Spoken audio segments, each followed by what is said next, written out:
Episode 188 coming at you, everybody, here from Movies You Missed Podcast. Hopefully you enjoyed last week's episode just as much as we did. This is going to be an interesting discussion this week. V, how you doing? I'm doing all right, John. I'm really excited for this episode because it's a genre we don't normally cover. That's true. And I rarely watch movies like your pick this week. Me too, actually. Oh, all right. Well, then it's going to certainly be a very interesting discussion, and we'll get into that shortly. But before we do, for those of you that are brand new here at Movies You Missed Podcast, welcome. This is episode 188. Like I just said, you got a lot of catching up to do. There's a lot of great episodes that you can catch up on and learn more about V and I, and we'll just give you a little brief info about who we are right now. We like to discuss movies that we have not seen in a long time, movies that we feel might have been forgotten, and just movies that we love revisiting. And I believe this is an episode that kind of falls in all three categories. I agree. Sweet. And most importantly, we never spoil movies. That's right. There's not one single spoiler that's happened here on movies that we've discussed that we have both picked here for this podcast. So before we get into these two movies this week, we'd love to discuss the movies we have seen on streaming or in theaters over the last week. V, I'm curious, what did you see? I saw 4 new movies this week, 1 in theaters. Whoa, you beat me by 1. Yes, gotta love when that happens. Oh, wait, no, actually, I saw 4 too. Ah, damn it. Yes. And I'm going to follow your lead by going in order of the movie I liked the least and finishing off with the movie I liked the most. All right. This week, despite our episode's theme, I decided to watch a bunch of action movies. Great. And I'm going to start off with the movie I liked the least. Unfortunately, I was very disappointed with this. I had high hopes because it's a sequel of a movie that was fantastic when it came out in 2021, starring Bob Odenkirk. I am talking about Nobody 2. Oh, interesting. I was visiting my friend Megan last weekend, and she actually hadn't seen the first one, so we sat down and streamed the first one first. And Lovely. She really loved it, and her oldest son, Matthew, when Hutch is preparing to become a pretty big badass, her son Matthew said, "Oh, he's about to go home alone on their asses, isn't he?" And I was like, yeah, he is. God, the first Nobody is so good. Highly recommend watching that. It's currently streaming. And so I was pretty excited for the sequel, especially because it was the same cast, same director, and so I thought I had all the recipes for a really great movie. Unfortunately, it was really disappointing. It's basically a copycat recipe of the original movie. They weren't really that creative, and I really did not like the villain in this film. It was cool that they cast Sharon Stone, but she was really cartoonish. I didn't like the decisions she made about portraying this character. I thought in the very beginning at the casino, she was very cold. She was really scary. I really liked that. And then she just got really comical, and I wondered where that came from. And so it was pretty lame, but most importantly, it's basically the same movie as the first one, so I highly recommend everybody just watching the first movie instead. Oh yeah, first one is certainly better. I think I liked Nobody 2 because I had literally watched the first one the night before for the first time, so I was really hopped up on it. It's funny, I actually forgot that movie came out this year until I saw recently on a physical media group on Facebook that people have been buying the Blu-ray. I was like, oh shit, yeah, I did see that. I actually saw it twice, I think, because there was nothing else to see. So I went and saw it a second time, but I enjoyed it. It's certainly not the best movie of the year, though. It makes me sad that you watched this movie twice. Well, I did, and you didn't have to waste that time, so you're all good. I gave it a D+. It's not good. D+, wow, yeah. All right. Especially because the first one was so amazing, and so it just set a standard that the second one did not meet. But sure. I will say that tied for worst movie I saw this week is a new Amazon streaming film. It has Alan Ritchson in it, the guy who plays Jack Reacher. It also has Kevin James. Alan Tudyk makes an appearance as well. This is called Playdate. I just saw this pop up on my Samsung TV. I don't know anything about it, but I saw that it was Kevin James, and that was a little bit of intrigue for me. Oh, I think he's horrible, and he's never been in a good film, except maybe Hitch, but he's not the reason it's good. No, he's not. This movie is pretty entertaining. I think Alan Ritchson really carries it. He's very funny in it. But not even his charming self can save this film. It's so dumb. I had a feeling it was going to be pretty bad. It's over the top. The editing is atrocious. And I think they had a good script there and just tried too hard. Mm-hmm. If they had gone a little more serious, I think it could have been a pretty cool movie. And instead, it's just silly. And so I don't think anybody should really watch this film unless you really love Alan Ritchson, especially if you're a fan of Blue Mountain State, the series that Alan Ritchson was in, because he is a lot like that character. He's very silly, but very excitable and also still a badass because he's Alan Ritchson. So I laughed a lot, but it's just ridiculous. I can't, in good conscience, as a serious movie lover, recommend the film. All right. But now we get into the movies that I did really enjoy this week, including a movie I saw in theaters. I was really excited for this film. I, again, loved the cast, loved the director. I went and saw The Running Man. Nice. I really enjoyed this film. It's unfortunate it's not doing very well in theaters. I was super disappointed because I had really high hopes for everyone. I know they worked really hard on it, and I'm a fan of everybody. Glenn Powell, Coleman Domingo, Josh Brolin was great. Katie O'Brien is in this film, and oh gosh, it was really, really fun. I think the ending they didn't quite land. I was kind of disappointed with the last 20 minutes of the film, but otherwise I had a great time. It was very entertaining. My friend Megan and I went together, and it was so nice to go to the movies with her. I still recommend seeing it, especially giving it some love in theaters because they worked really hard on it. I like that it's a remake of a really cool, campy Arnold Schwarzenegger film from the 80s, and they also give Arnold Schwarzenegger a nod in this movie, which I thought was very subtle but awesome. So yeah, I had a great time with it. I would give it a solid B+ for an action film this year. And so, cool. Especially if you're a fan of Glenn Powell, definitely recommend seeing this movie. Sweet. And then the last film was back on streaming that I saw. I loved it. It was a lot of fun. It's definitely up there, B+ again as an action movie. Unfortunately, it was only in theaters for a very, very short time this year, so I wasn't able to see it when it was out, but I have seen it now on Starz on streaming.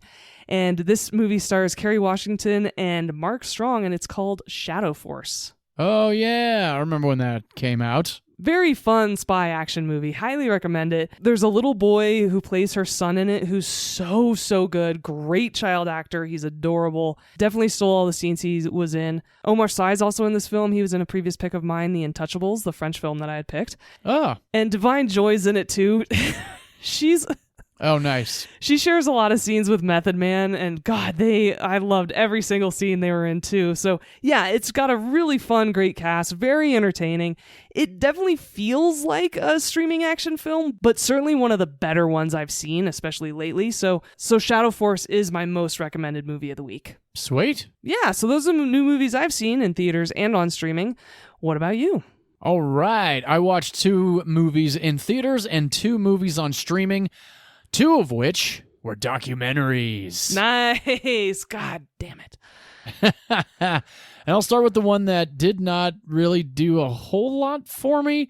I thought it would, but it didn't, and I don't necessarily know why it didn't really grab me the way I thought it would. But anyway, it was called Stiller and Mara, the Jerry Stiller and Ann Mara story that Ben Stiller directed. Oh, okay. Yeah, it's on Apple TV. It's a nice little documentary nod to his parents. I just, for whatever reason, it didn't really get me in any way, shape, or form. I just kind of was like, oh, that's cool. I didn't know a whole lot about Jerry Stiller's previous career before he was in all of Ben Stiller's movies, and also on Seinfeld and King of Queens.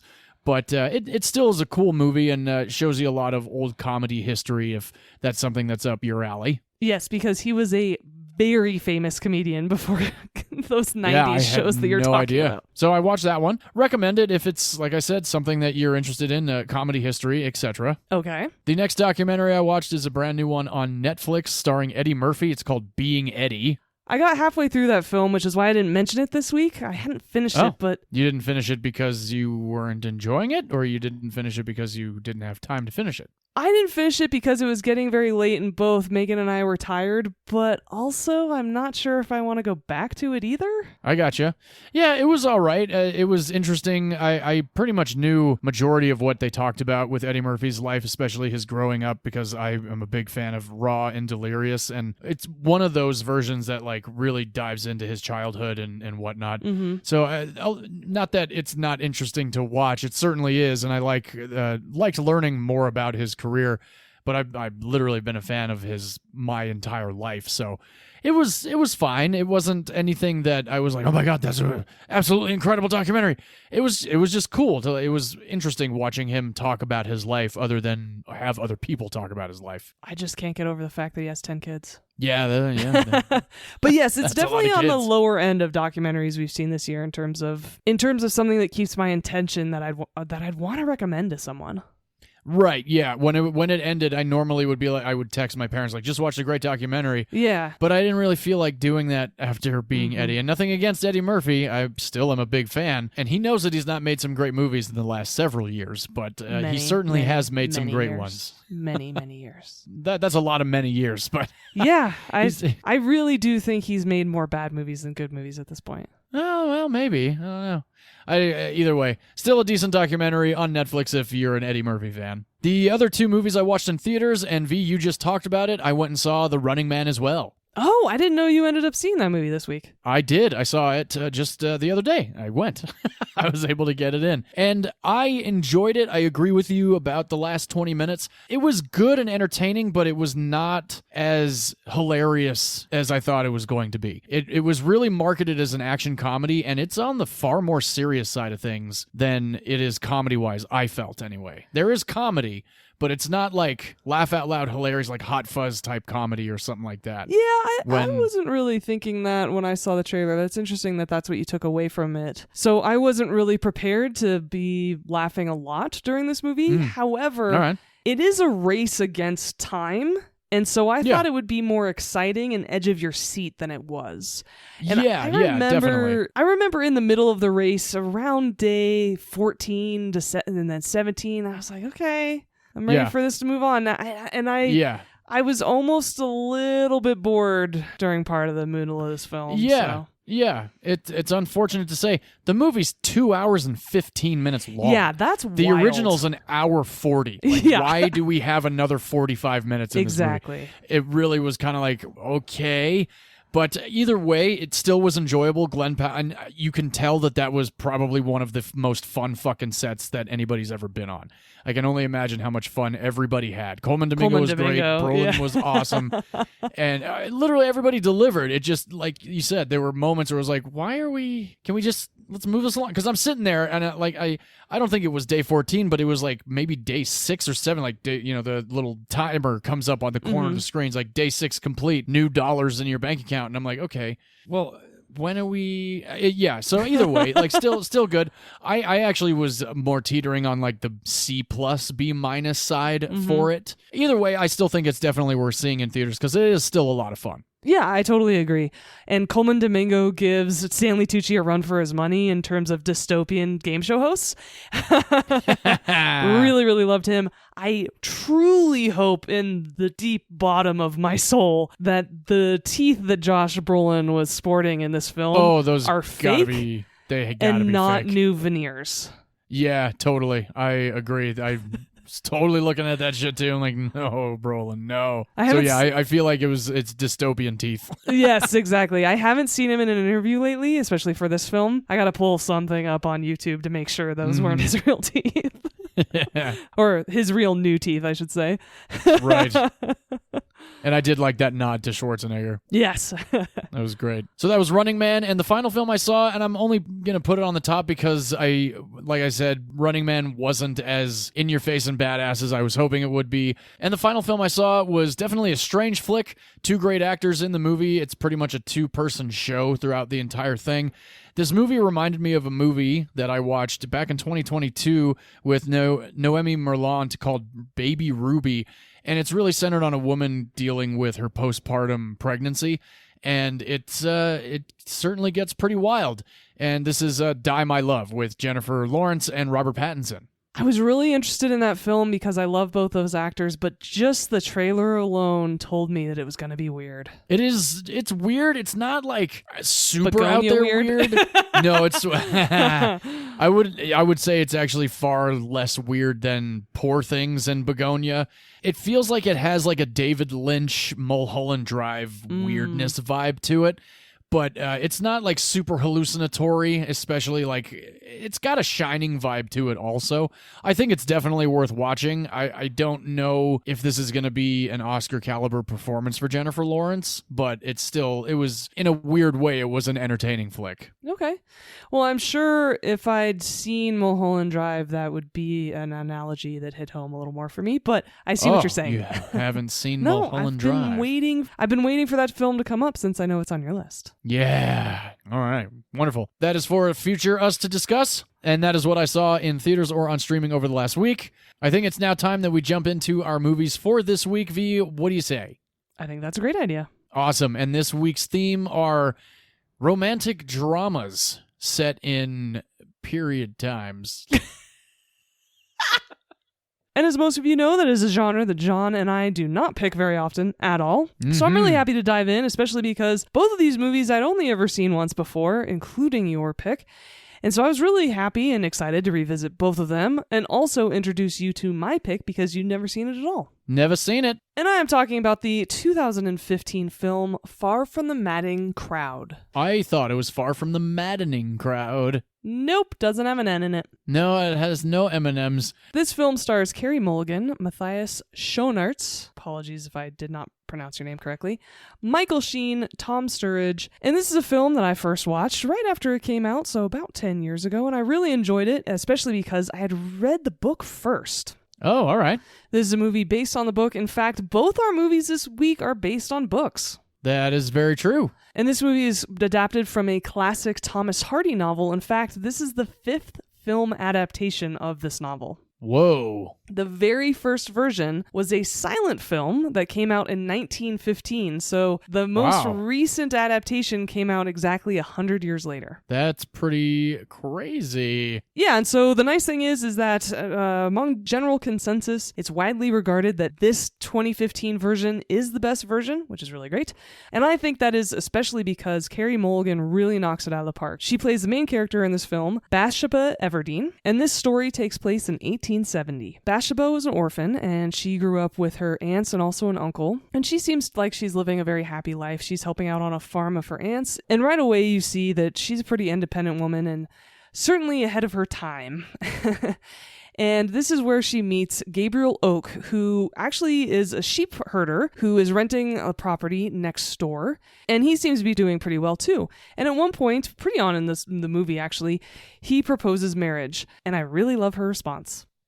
Mr. Oak, I don't want a husband. I'd hate to be some man's property. I shouldn't mind being a bride at a wedding if I could be one without getting a husband. And even though he gave her a lamb, which was so cute, she declines his proposal, which actually is good luck for her because unfortunately for Gabriel, a few days later, his brand new sheepdog breaks out of the house in the middle of the night and goes chasing after his entire herd of sheep and unfortunately gets so excited he runs them all off a cliff, which is a rather graphic and disturbing scene. Yeah, that was certainly out of left field that I did not anticipate. So I'm sitting here and then they're all just leaping off that cliff. It was very sad. Like, holy shit! Yes. What the hell? And Matthias does such a great job portraying this character because his anguish is so visceral in this scene.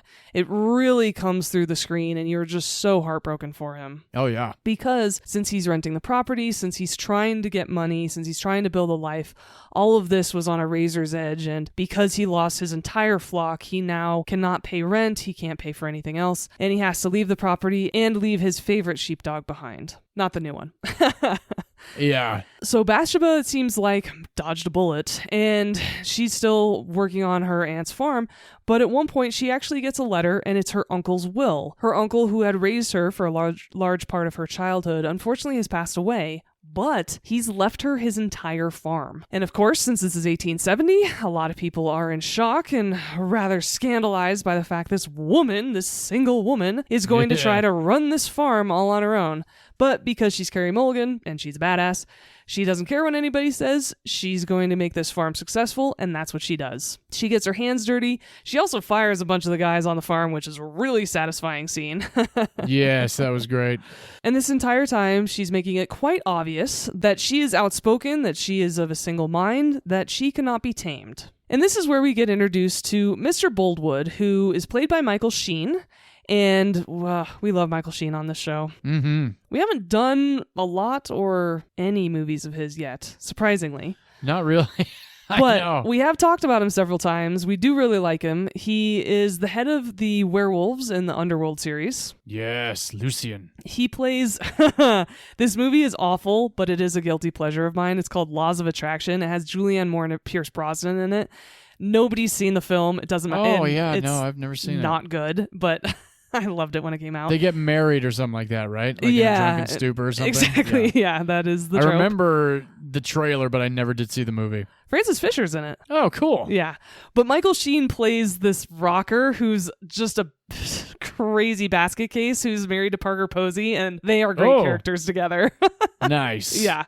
And then Michael Sheen is also in Frost Nixon. He is the head of the Italian clan of vampires in the Twilight series. Oh, boy. He's the voice of the White Rabbit in Alice in Wonderland, the live-action version. Oh, cool. And I did not know that. He plays really cool, quirky characters that are always super-duper memorable because he plays the bartender in the movie Passengers that has like 4 people in it. Oh, yeah. He also is the cool club operator in Tron Legacy. Oh, yeah. Apologies. That's right. Right. Yeah.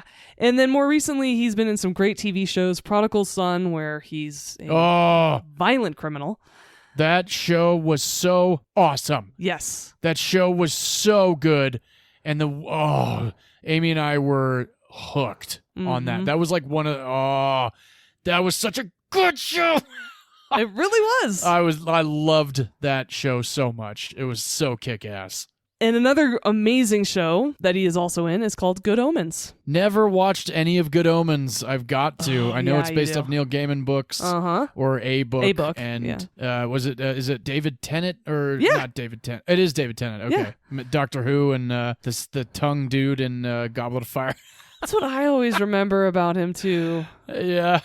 Barty... the snake or something like that. Oh, don't even ask. I couldn't tell you. Voldemort. Barty Dumbledore. Crouch. That's what it was. Anyway, so that's Michael Sheen, and he plays Mr. Boldwood, who is considered more senior single man who's a massive landowner. He owns over 1,000 acres, and he immediately is quite taken with Bathsheba, and he starts to court her. But once again, Bathsheba is in a position to decline a marriage proposal, and she does. And so Mr. Boldwood continues to be a man who is giving her affections from afar. And so she continues to build out her farm, and it's going really well. But at one point, she gets introduced to a sergeant in the military named Francis Troy. And we are shown this man a little bit earlier in the movie when he is actually falling in love with a very young Keely Jones from Ted Lasso. Oh. Juno Temple plays this young woman in Far From the Madding Crowd. And she and Francis Troy completely fall in love. They want to get married. She actually previously worked on this farm that Bathsheba has inherited. And they run away together and they want to get married. Unfortunately, there's this miscommunication, and they each go to the wrong church. And so they don't get married that day, and the movie cuts to several months later, and I'm not really sure what happened there. But this is where we get reintroduced to Sergeant Francis Troy, who immediately is taken by Bathsheba, as many men are, because she's so beautiful and quite an anomaly back in the day. And so he starts flirting and courting her. Unfortunately for everybody else involved, she actually is taken with him. Yeah. And despite warnings from several people who she should trust, she decides that this is the guy for her, and they get married. Yeah. And this actually kind of reminds me a little bit of Pride and Prejudice, when there is a very charming military man who's flirting with a young woman, and she is completely swept up in his affections, and it turns out that it was probably a bad idea. However, the nice thing about the romance between Bathsheba and Sergeant Francis Troy is that we get the best song out of this movie. It's a score that is absolutely beautiful by Craig Armstrong. I love this song so much. It now makes regular appearances in a lot of my soundtrack playlists. And I think the score of this entire film is gorgeous, but I do like this song in particular when they're in the forest. And so now that they're married, they return for the new season at the farm. And unfortunately, Sergeant Francis Troy, her new husband, is not what he seemed. And gosh, I always think this in movies, this is why you don't have a fast courtship. Get to know the person. Should we get married? No, you just met him. Yeah. And so now Bathsheba is dealing with running her farm with her new husband, who likes to gamble, with the continued affections of Mr. Boldwood, played by Michael Sheen, with Gabriel Oak, who has returned and now been hired as a sheep herder and basically the manager of the farm.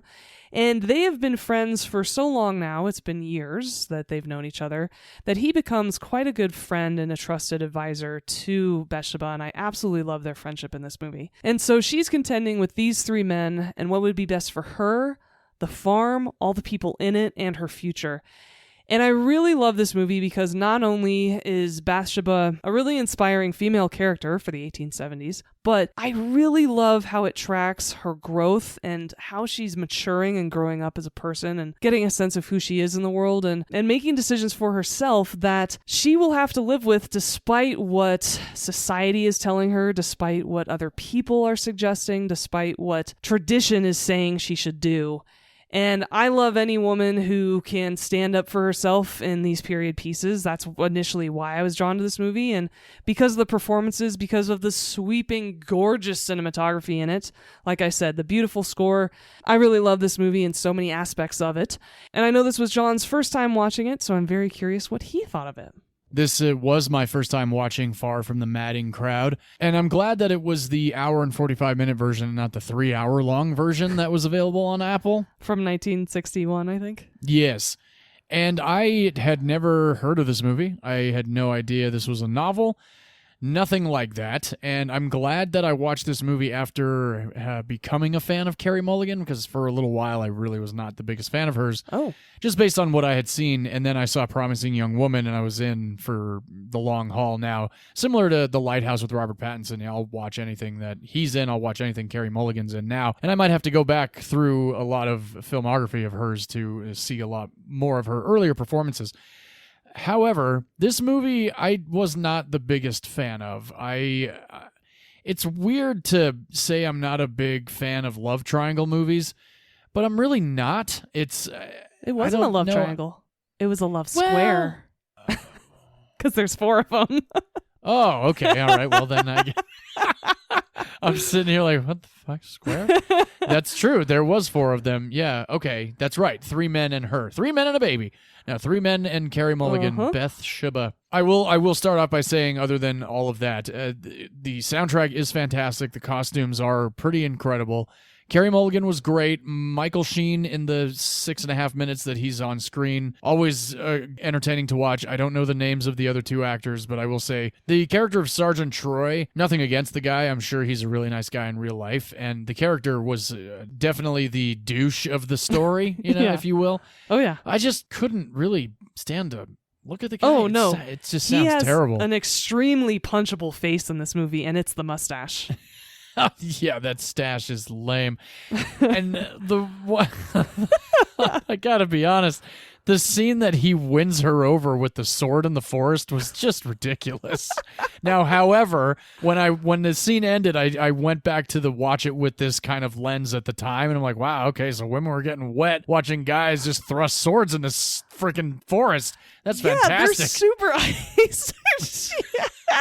Yes, they're super isolated and naive. Think about how with farms this big, you never really left it. You would go your whole life never leaving a little tiny town you were in countryside of England. And so, yes. Yeah. Seeing someone in a very beautiful, very clean uniform in and of itself was amazing. And so yeah, no, I totally understand showing that, his prowess with his sword would definitely have caught a woman's attention back then. His mating dance was fantastic. Yeah, very peacock-like.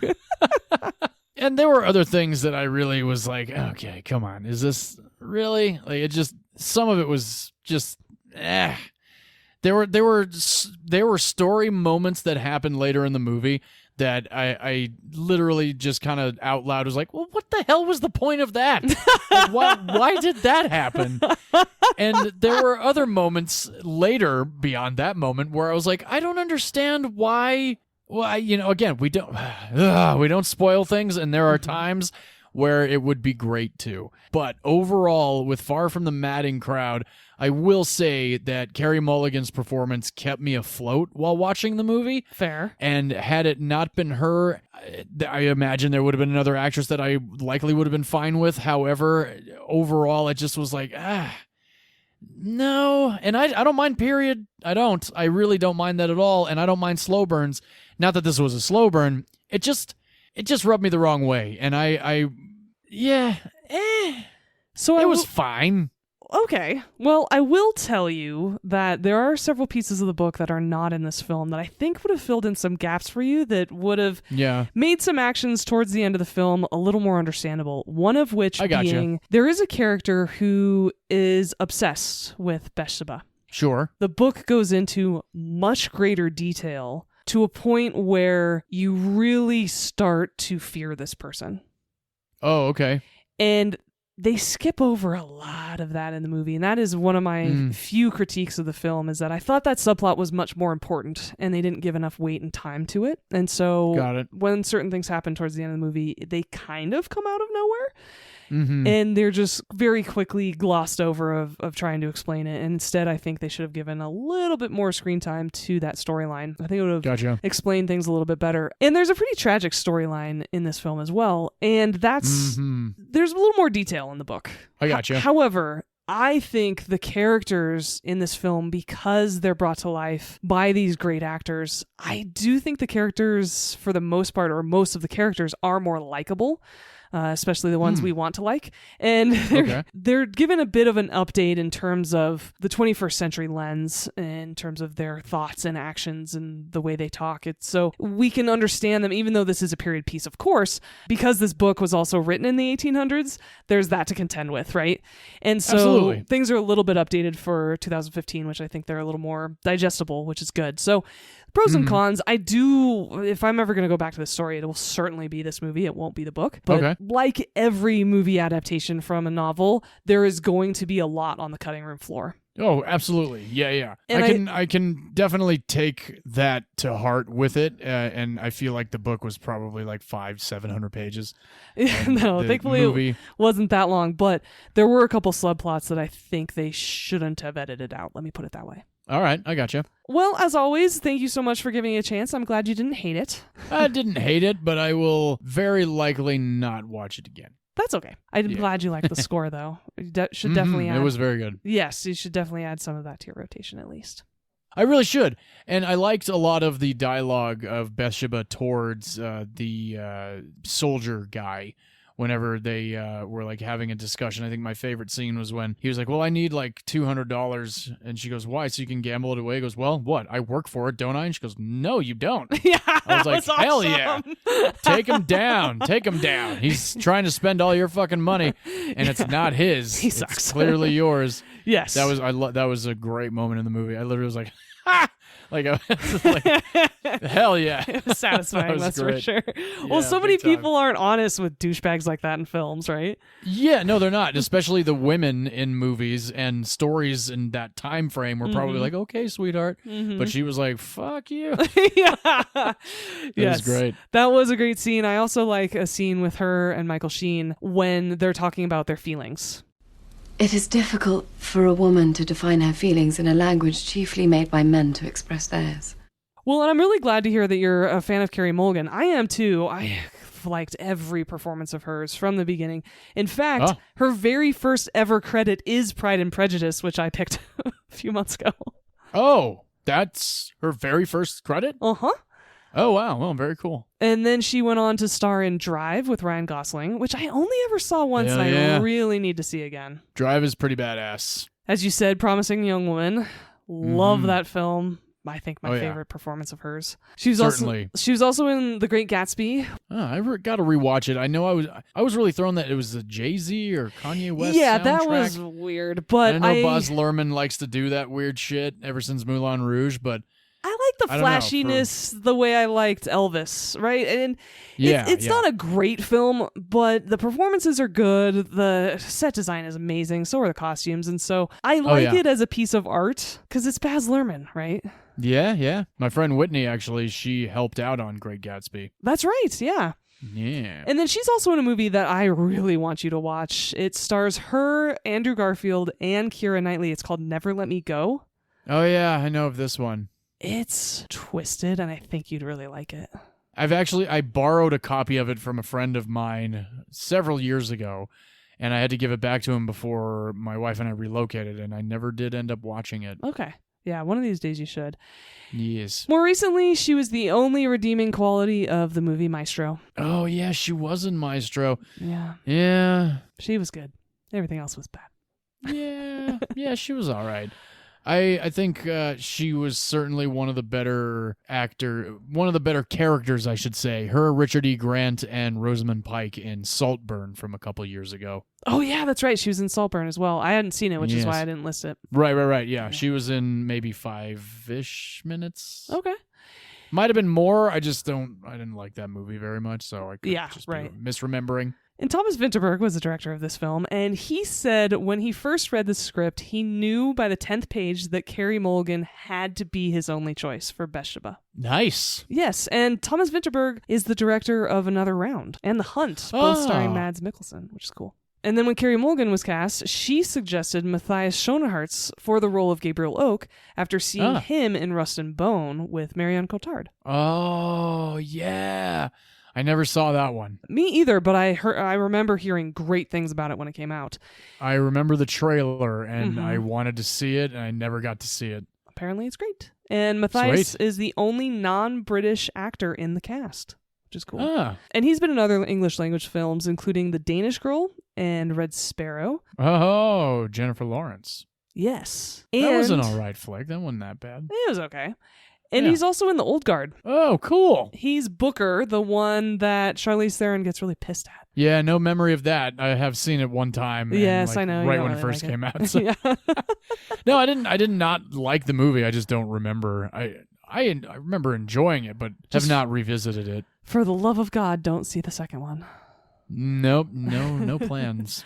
And Tom Sturridge plays Sergeant Francis Troy, the man she marries, and he was in Vanity Fair with Reese Witherspoon, which is kind of funny since she's in York this week. Yeah. He's also in Pirate Radio, The Widow Clicquot, which came out a couple years ago. He also plays the Sandman in the Sandman series on Netflix by Neil Gaiman. Oh, cool. And he's great in that show. I heard that's actually a pretty good one. I never saw that one either. It really is, yeah. Awesome. And all of them together, the entire cast, did a farming boot camp for several weeks before shooting. Oh, awesome. And Matthias, because he was playing a sheep herder and a sheep expert, he wanted to learn absolutely everything there was about sheep. So he learned how to shear them, how to debloat them, how to wash, everything, all aspects about sheep herding he decided to learn, which is really cool. I actually grew up with some friends whose dad was a sheep herder, which was pretty cool. He had sheepdogs and everything, and he used to do competitions with them. So no way. I also grew up working on a sheep and cattle farm, so I did a lot of work with sheep. Ever since I was a little kid, those were the animals I raised in 4-H as well. So I've actually I worked with sheep ever since I was about 8 years old. Now that I think about it, I have a lot of sheep experience. Nuts! I had no idea. Yeah, when I moved out of my hometown, obviously, I stopped working on ranches and farms, but I did have a lot of experience with that. It's not a skill set I talk about that often, actually, but I just realized I do know a lot about sheep. Yeah. Anyway, some of the people That's pretty cool. in this movie. Thanks. And the funny thing is that when asked who she would have picked, Carey Mulligan said that she would have gone for the guy who gave her a lamb in the first 20 minutes of the film, and I agree. That lamb was so cute. That was a pretty adorbs lamb. Yes. And there's a scene where they herd all the sheep into a trough of water. And what that is that actually had a lot of chemicals. Back in the day, it had like arsenic and horrible shit in it. But it was for getting rid of all the parasites and bugs in the wool before they were shorn. And all of the cast in there had wetsuits underneath their costumes. But Carrie Mulligan decided not to because she was wearing a dress. So she spent the whole day in this big trough of water pushing sheep through it. Whoa. Which the sheep, she said, it became very disgusting because the sheep were peeing and pooping in the water the whole time while they were shooting it, of course. Terrible. And while the male actors whined quite often, but even though they were wearing wetsuits, apparently she was quite a good sport about it, even though she was basically standing around in sheep shit all day. Wow. Trooper. Yeah, and I always love hearing stories like that about actors, just because them actually getting down and dirty when they're on set, because they're known for having the best perks, of course, and, and living the best lives. It's kind of nice to know that they're willing to get a little dirty. Definitely. And I love the story about Carrie Mulligan and her husband, Marcus, who is Marcus Mumford, the lead singer of Mumford & Sons. Whoa, I had no idea. Yeah, they've been married for a long time, and they have several kids. They were pen pals as kids. What? As young children, they were pen pals.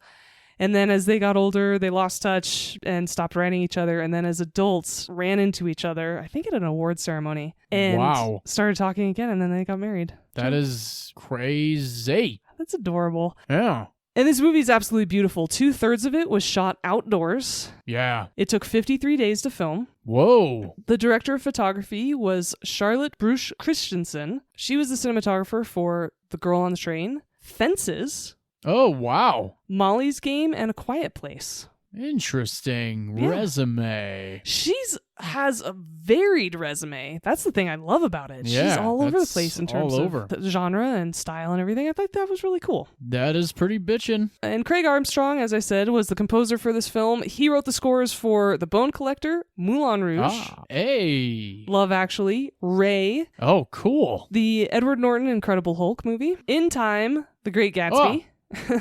And Me Before You. So he's been working pretty steadily for a while, and he's great. Definitely. And so that is Far From the Madding Crowd. I'm sorry you didn't love it, but I'm glad you didn't hate it. Yeah. And it was a gorgeous film to look at anyway. You could have just had it on Definitely. mute and still be nice because it's so beautiful. Yeah. And it was made for £12 million. All right. In the US, it made $12 million. But worldwide, it made $30 million. So it did all right. Cool. Yeah, not bad. And unfortunately, it's not streaming anywhere, but you can rent it for around $3.99, and I think it's worth it. That was what I did on Apple. Rented it. All right. Well, do you think it was at least worth your money to watch it one time? Okay, never mind. I would have paid half of what I paid to rent it to watch it. Oh, okay, I'm cutting that out of the episode. All right, well, I'm sorry you didn't enjoy all of your time with it, but thank you for giving it a shot. Oh, yeah. And now I think it's time to discuss your period piece that's a romantic drama based on a book. Oh, yeah. Very niche topic this week. Yeah, I haven't read this book either. Boo. But you have, haven't you? I have. Oh, all right, cool. So then you'll have to fill me in on it. I remember seeing trailers for this movie throughout the summer, I think of 2010, before this movie came out, because this movie came out in 2011. This movie stars Robert Pattinson, Reese Witherspoon, Christoph Waltz, and a whole handful of character actors, including Hal Holbrook, who we have discussed in the past here. Yeah. This film is based on the novel written by Sarah Gruen. Screenplay is written by Richard LaGravenese. This film is directed by Francis Lawrence. This is Water for Elephants. Water for Elephants is set in the Great Depression and during Prohibition in the 30s. This is centered on a circus, but more importantly, this is centered on a young man named Jacob. And we actually meet Jacob as an old man. He turns into Hal Holbrook in this movie.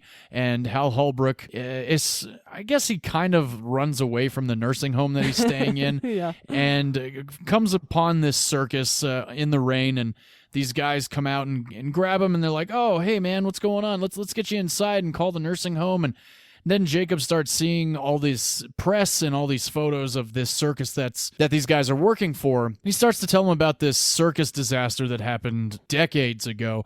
Of course, these two guys know exactly what he's talking about, but they also want to know his story of how he was actually involved in this disaster. So we find out that Jacob is also not only played by Hal Holbrook as the older version, but we have Robert Pattinson playing Jacob as a young man. We find out that he is about to take his veterinary exam to become a licensed veterinarian.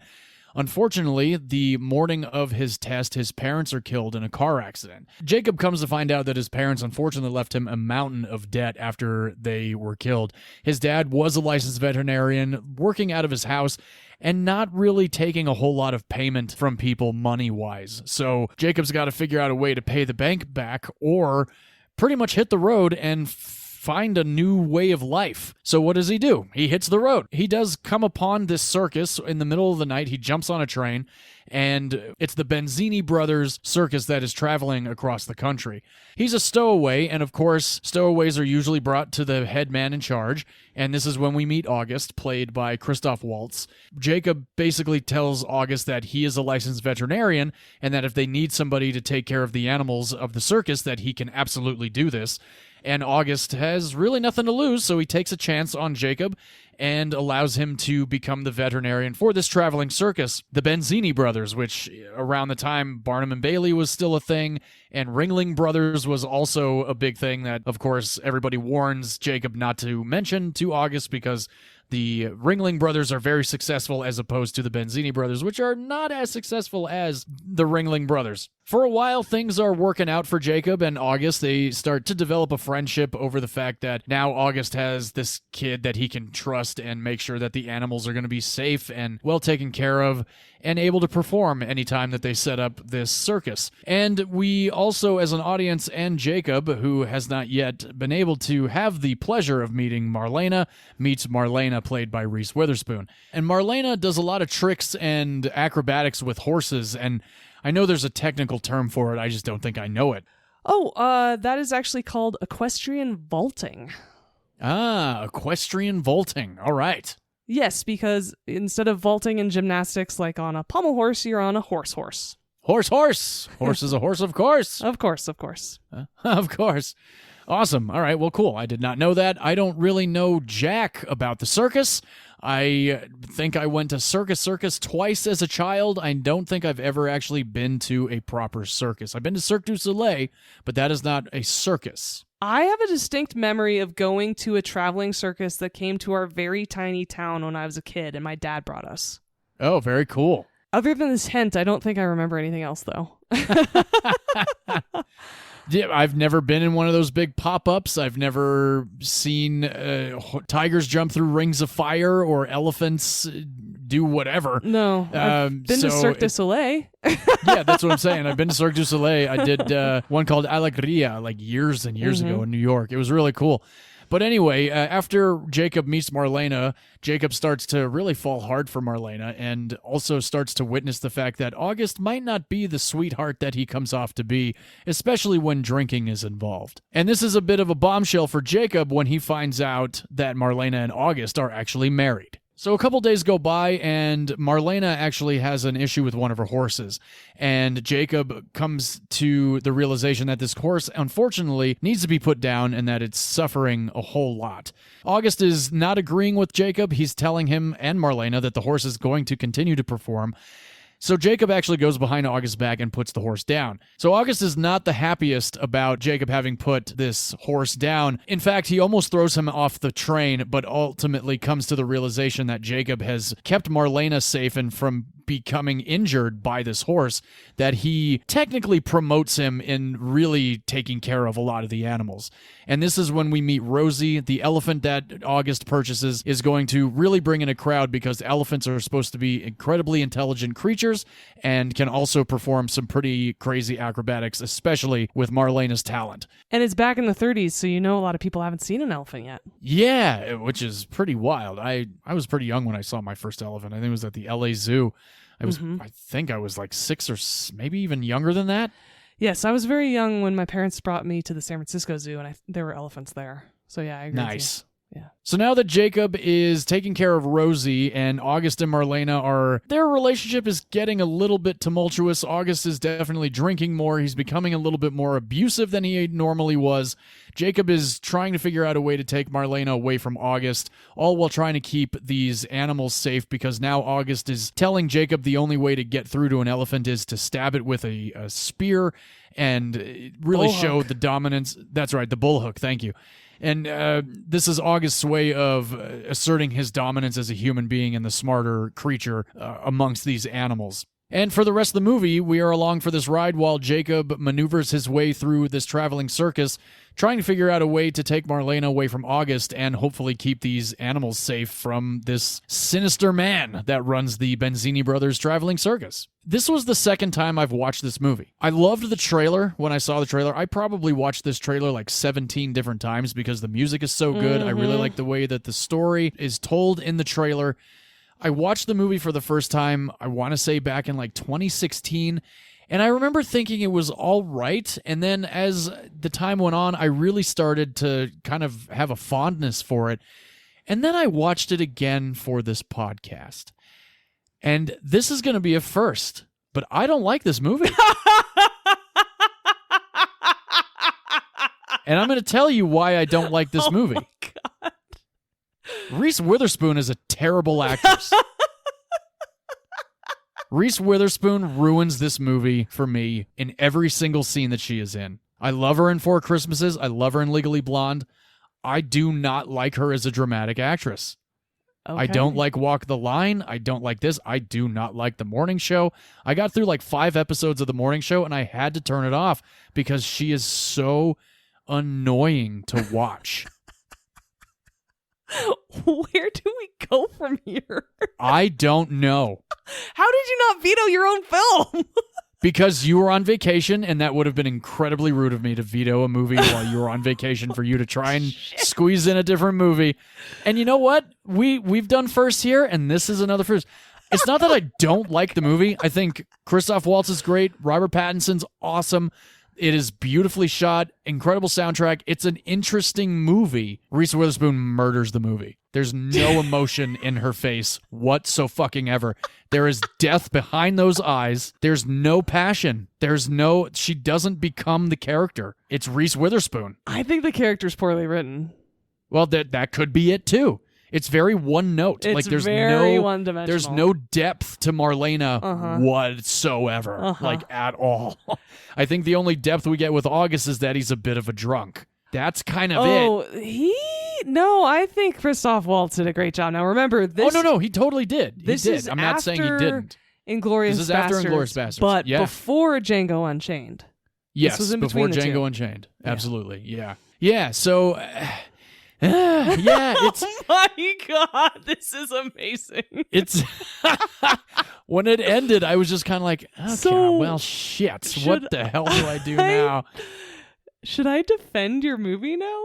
No, you totally can defend the movie. I know you've read the book. Yes. Like I have not read the book. So, and the funny thing is like when I saw the trailer, I was like, oh, it's based off a novel. I should read the book. And I would go to the bookstore and I would have Water for Elephants in my hand and then I would buy something else or I just wouldn't buy it. And now that I've seen the movie twice, I'm like, damn, maybe I should have read the book because I don't mind the circus aspect of it. I actually like all of that. And I'm glad that we're talking circuses because one of my favorite books that I've ever read is called The Life She Was Given. It's by this author. Her name is Ellen Marie Wiseman, and it's about this albino girl that is sold to the circus by her mother in the middle of the night one night because she thinks her daughter's a freak, so she sells her to this traveling circus. It's one of the best books I've ever fucking read. It's brutal. Really? It's heartbreaking. Yeah, it's got some funny moments, but it was so good. And I loved American Horror Story Freak Show. I thought that was absolutely fantastic.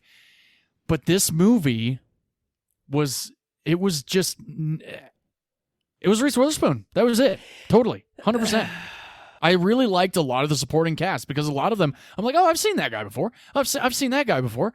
And, you know, I loved the whole thing about when Jacob first gets on the train and he gets accepted by August, and then they're going through all the different cars, and the girls are just like, oh, hi, who's this? And like he's going through, you know, the trapeze artist, and then he's like all the way in the back with the little guy and his dog, and the guy's like, you're not getting my bed. And there's a lot of good in the movie. But yeah, I don't know. So that's what I think about my choice this week. Okay. And V, I know, like I said, and you have said you've read the book. I don't know when you last watched Water for Elephants, but lay it on me. Why am I wrong? What's the dealio? Water for Elephants. Take it away. Okay. This is new territory for me. Give me a second. Okay, so first and foremost, I think it's a gorgeously shot film. I love period pieces because when they're done well, it feels like you're back in that time period, and you absolutely do feel like you're in the middle of the Depression in this movie. It's stressful. It's desperate. Yeah. It's so well done. I love all the sets with the circus. The beginning of this movie is so heartbreaking. It's like the beginning of Up because Jacob Jankowski is having a wonderful life. He's making all these plans, and then his parents die. Well, first and foremost, who the hell pulls a kid out? I mean, oh, he's like 19, 20, but who the hell pulls a kid out of class before their biggest test of their lives to be like, oh, by the way, your parents are dead? Like, dude, wait 2 hours, you dick. Like, come on. Totally. Second of all, I would have hit that banker in the face. I know, yeah, that because pissed me off. His parents, there's a wonderful exposition in the beginning of this film about how loving his parents are, how supportive they are. It's a beautiful little family, and this banker is talking shit about this guy's dad because it's the middle depression, and his dad would accept anything in payment in order to be a veterinarian for others. He would accept eggs or chickens and meat or quilts or what have you because he knew that's all people could give, and he wanted to help their animals. And so he was an amazing guy, and the baker is just being a bastard about the whole thing and such a capitalist. It's so gross. Anyway, Robert Pattinson we both have discussed that he's a phenomenal actor. His portrayal of heartbreak and just having to run away from your life is so well done. You absolutely feel for him. You understand why he's not going back to school. He's just going to grab basically the clothes on his back and get the hell out of there because he just can't deal. And that's totally understandable. Mm-hmm. Christoph Waltz is terrifying in this film. He does such a good job. I love the cinematography in it. There's a scene in the very beginning where it's the very first time we see them setting up the circus. And it's a circle of men, and they're all taking turns. They each have sledgehammers in their hands, and they're going around hitting these stakes. And the timing is perfect, and the bird's eye shot of it and pulling out is so well done. It's in the trailer too, and it's one of my favorite shots in the entire film. It's so, so beautiful. So I love all of that. However, I want to tell everyone before I go any further, major trigger warnings in this film because there is a lot of depicted animal abuse in it. And it's so hard for me to watch this movie. It's the third time I've seen this film. I've liked it every time I've watched it. But it's so hard for me to watch this movie because I'm reminded of how mistreated animals were and are in circuses and performing acts like this. And just, it's so heartbreaking and it's so nauseating. But Christoph Waltz does such a good job. For me personally, I want to defend Reese Witherspoon because I am a fan of her, to say that I think it's the way her character's written and the direction she was given in this movie that made her very one-dimensional to a point where, there's not a lot of emotion in her portrayal. You don't know who she even likes, right? Yeah. Yep. And towards the end of the movie, especially this time watching it, I was questioning why Jacob was doing the things he was doing because she hadn't given him any indication one way or another, right? Right. Yeah. And so that was hard, and I did write that down. So I agree with you. However, I don't know if it's her specifically because I do think she did a pretty good job in Walk the Line, but she does kind of act exactly like she does in Walk the Line as she does in Water for Elephants. So you might have a point. God damn it. Yeah. But that being said, there are a lot of aspects of this film that are very entertaining, that are very good. I love how colorful this movie is. Yeah, it's very, it is. It's beautiful to look at. It does make you feel like you are on the grounds of this circus. Absolutely. There are good things about the movie. it was just distracting. And I think Right. with the powerhouse performance by Christoph Waltz in this movie, and even Robert Pattinson, because I wasn't a fan of him when this movie came out. It took me several years, as our audience knows, and you know, but I really liked him in the movie too. Their scenes together were just so flat, and there was no chemistry between them, especially when he starts to fall even more for her. I don't know. It was just a little sloppy. Yeah, I agree with that. And the reason why I'm pushing back a little bit regarding your criticism of Reese Witherspoon specifically is because I read the book. And in the book, the love story is beautiful, and it's okay. Takes a while, and it's blossoms in a really wonderful way. This book also bounces between current times when Jacob's an old man and back to his days in the circus. And so it dives in a little bit more into his age now. I actually like the way the movie did this more because it doesn't jolt us out of the story that we're learning about. I think I would have been like, I wouldn't have minded them going back to Hall Holbrook and him like having another pour of the scotch and then being like, oh, where was I? Or something like that. Right. You know, that I just think it would have like taken that us kind out of thing. it. Yeah, to an extent, I fully agree with that too. Like, it's always tough. This reminds me of a time way, way back in the day. I would say like 2005, 2006. I was living in New York, and I was going to private art school, and we had Alan Cumming come in and discuss a movie that he had just directed. And the reason why he was there was because the editor of his movie had edited another movie called The Ballad of Little Joe way back in the early 90s with James Cameron's, I think, still now wife, or either way, whatever. Not Linda Hamilton, the other one. Catherine Bigelow? Or the no, third, not Catherine third Bigelow. The third wife. Oh, okay. Yeah, I think the one that he's still with. Okay, got it. Actually. The one from Titanic that plays Gloria Stewart's granddaughter. Right. So anyway, Alan Cumming, there's a scene in the movie. It was called Suffering Man's Charity, and it was Alan Cumming was the star of the movie, and the dude from Bones and Angel was also in the movie, David something. David Boreanaz. Yeah, David Boreanaz. And the scene, there's a scene anyway where Alan Cumming's character, he's apparently in the movie a musical tutor, musical instructor, and he's talking to this younger girl about a moment when he really fell in love with music. And it's like this 4 or 5 minutes, like slow pan out, like while he's walking through his apartment, passionately talking about when he fell in love with this musical piece or whatnot. We finished watching the scene. He looks around and goes, so now what do you guys think of that scene? And everybody was like, we really like that. We really like that a lot. He goes, okay, good. I'm glad you guys like this scene because my producers wanted me to cut away from me to the girl and her rolling her eyes and then cut back to me. And I said to Alan Cumming, I was like, no, man, that would have taken us out of it. And he smacked the table and pointed at me. He goes, you understand. And I was like, yeah, man, that would have totally taken us out of that moment. So to an extent, I fully understand why you feel that way. But at the same time, I wouldn't have minded it in a movie like this. It's like a 50-50. It's like a yin and yang. Like, would it have been great or would it have just really taken you out of it? And a lot of times it does seem to take people out of it, and sometimes it doesn't. So certainly took me out of the Bike Riders last year. Oh, that's right. Yeah, I remember you saying that. Yeah.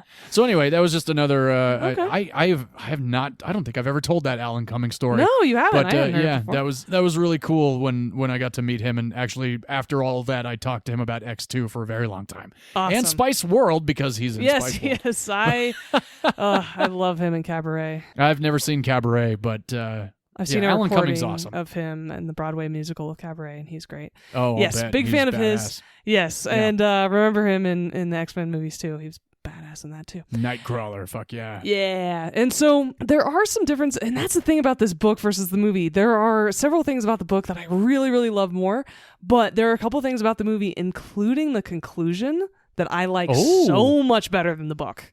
So it's a little bit of give and take, but I will say the romance aspect is better portrayed and given a lot more time to blossom in the book. So Okay. Again, I don't know if you're right, because now that you're bringing it up, I can see how Reese Witherspoon kind of plays the same character in all of her dramatic roles, and I kind of hate you for bringing that to my attention a little bit. So it's okay. We still have Legally Blonde, and we do. I think this is a pretty solid dramatic romance, and I would absolutely give this movie around a B+. I would recommend it to others. I think it's beautifully made. The male actors in this movie carry it for sure. I agree with you. Oh, yeah. But just the fact that the period that it's portrayed in and all of these interesting aspects of life that we don't get to see very often, the depression, circus life, etc., living on a train, all of that is just that movie magic of experiencing someone else's life that you'll never experience other's, right? Right, And absolutely. that's the part I love about this movie. So yes, unlike the man who picked it, I would recommend this film. It's not that I wouldn't recommend it at all. I would for certain aspects of the movie. But yeah, it was certainly one of those revelations where it ended and I'm like, well, yeah, I don't know if I'm ever going to watch that one again. Wow. Well, there's also a couple other characters in the book that aren't in the movie, including a man who runs the circus because August doesn't run the circus in the book. Oh. So that's kind of interesting as well. Yeah. I'm wondering if you'd like the book better now. Interesting. It's very, it is entirely possible that I would love the book because I like that exposition with certain characters. And that's one reason why I am a major David Mitchell fan, because his exposition for characters in the 3 books of his that I've read now, Cloud Atlas being my favorite one, but I read a book last year called The Bone Clocks that is absolutely incredible. It's a sci-fi book, but it's also more of a human story than anything else. And just the exposition of building this world around this one character that opens the story is just mind-bogglingly awesome. So anyway, it's possible that I'd like the book, and maybe I should read the book. And I have a copy of it, and I'll bring it over the next time over at your house. Yeah, please do. I really wouldn't mind giving it a shot. I usually give books about 200 pages. If I'm not getting into it, I'll shut it down. It is. Yeah, it just happened with a horror novel, actually. I got to 275 and I was like, I can't finish this. I'm done. Wow. So, yeah, but anyway, bring it over. So that is Water for Elephants. I got a little bit of BTS. That is interesting, and I know, V, you would appreciate hearing some of it, so we'll get into that. Water for Elephants is currently streaming on Hulu or Disney+. That was how I watched it. And too. The novel by Sarah Gruen was apparently written during National Novel Writing Month, so she wrote the novel within a month period. I imagine that's what that means. God, I'm crippled with jealousy that she wrote this novel in a month. Well, apparently there used to be a whole thing going on. Amy was telling me about it, where writers would write a novel in a month period and then try and get it published or something. Yeah, it's called NaNoWriMo. That's the name of it. And it's a challenge every single November that comes up. And Amy and I are meeting once a week to write together. But it's basically the challenge to write as much as possible or write a book in a month. And so there's tons of online groups, innumerable apps and tracking services online as well to help you write as much as possible in the month of November. So every November, a lot of people try to write. All right. Very cool. Yeah. I started writing short stories a couple of months ago. I haven't written one in about a month now, but I've got 3 on my phone, one of which is really fucked up, and I really like it. I'm not surprised at all. Yeah. I should send it to you, actually, when we're done here and see what you think. Yeah. Amy read it, and she goes, that was really scary. I'm like, all right. Cool. Maybe you're the next Dean Koontz. Sorry. That's okay. He wrote I've never finished one of his books. I read one of his called Door to December when I was 13, and I never finished it because I thought it was awful. Oh, okay. I read his book Intensity when I was a teenager, and it takes place in Northern California in the woods on a farm, very similar to where I grew up. So it scared the ever-loving shit out of me because I pictured it happening to me. It was scary. Anyway, go ahead. I like that. A couple other pieces of interesting trivia. All of the circus wagons that were on screen were actually original Ringling Brothers carts. Cool. That were shipped to California from Circus World Museum in Baraboo, Wisconsin. And after production wrapped on the movie, they made their way back to Baraboo, Wisconsin, where they still are on display now. And so this was filmed in California. Well, we'll get into where it was shot in just a few minutes. You mentioned Vanity Fair just a few minutes ago when we were talking about your pick this week of Far From the Madding Crowd. I love this piece of trivia so much. Go ahead. Oh, so you know this piece of trivia. There's apparently a deleted scene in Vanity Fair, Uh-huh. and the deleted scene is Reese Witherspoon playing Robert Pattinson's mother. Yep. I never saw Vanity Fair, and I think you know the reason why I never saw Vanity Fair. Clearly. Well, now I think you have to watch it to see if you were going to hate her performance. I'll look for Do it. I'll just watch the deleted Do scene it. with her and Robert Pattinson. So apparently they had well, not apparently, but we all know as an audience having watched Water for Elephants, there is a love scene between them both in this movie. And apparently it was one of those stories similar to Zoe Saldana and Chris Pine in Star Trek, where it was not as fun to shoot as it might look like it was as fun to shoot. Because love scenes are never as fun to shoot as they're ever appearing on camera. Nope, not at all. They are awkward and take forever. And honestly, I would just be so embarrassed as an actor trying to portray that. Right? I know, you think back to some of the ones in the 90s and like several years God. ago, and you're like, man, that was, sure, it was a close set, but here we go. Now, this is, I'm sure, going to put a lot of all of our listeners at ease. I know V mentioned the trigger warning. The American Humane Association was on set during every day of production. No animals were harmed in the production of Water for Elephants. Oh, thank God. If only we could go back in time and make that true for circuses. Yes, yes. There were several other actors in consideration to play Jacob Jankowski, a few of which we are fans of, and I could see two of these guys. Channing Tatum was one. No. That's the one I definitely He's a cannot see. meathead. I'm sorry, I can't picture him as a Yeah. veterinarian. Andrew Garfield was one. Another one. Absolutely. Ooh. Yeah, Garfield I totally could see. Alternative universe, that shit, for sure. Yes. And the other one is an actor we've talked about several times here, Emil Hirsch. I could see it, but I think Andrew Garfield would have been my choice of those three. Agreed. I don't know why, had but I think Pattinson a not gotten cast. British actor really takes that role really well. Yeah. I would say, I think Chris Pine could have been good. I think Chris Pine would have been pretty good also. Yeah. Okay, alternative casting for Reese Witherspoon's character then. Oh, boy. In 2011. You know what? Charlize Theron would have been awesome. Too old. You think? Well, I mean, In I don't 2011? think she's too old, obviously, but she's a bit older than Reese Witherspoon, I think. Is she really? Okay. Yeah. Jennifer Lawrence was too young. Yeah, J-Law was a little too young for that one. What about Anne Hathaway? I was just thinking Anne Hathaway or Amy Adams. I think Anne Hathaway would have Oh, been pretty Amy good. Adams and she and Christoph Waltz in another movie together as husband and wife. Oh, that would have been amazing because they're in Big Eyes together. Oh, that's right. They are in Big Eyes together. Yeah. Amy Adams. That would have been pretty nice insane. thought. Great. I totally agree. Amy Adams would have been pretty good. I Well, and think. you can picture They her could on have a kept her horse. natural. Oh, yeah, absolutely. And yeah. her hair color would have been Great. fantastic. Yeah. Good choice. Yeah. Scarlett Johansson actually turned down the role of Marlena. Oh man, I could think she could have totally been pretty picture her good. too. Yeah, Yeah. especially After the Black Dahlia and with the blonde hair and just Mm-hmm. the curves and Absolutely, that would have been great casting. agreed.